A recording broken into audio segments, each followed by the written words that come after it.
السلام علیکم۔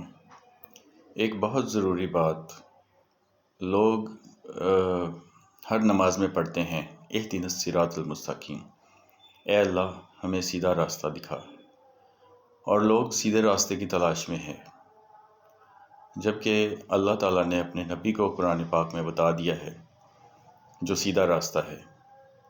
سورۃ انعام اس کی 161 نمبر آیت ہے۔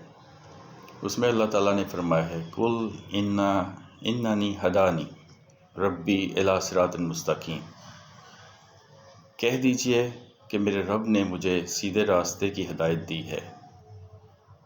وہ راستہ کیا ہے؟ وہ راستہ ہے دیناً قیاماً، جو دین مستحکم ہے یا قائم ہے، ملت ابراہیم حنیفہ، ابراہیم حنیف کا دین، یہ مذہب۔ وَمَا كَانَ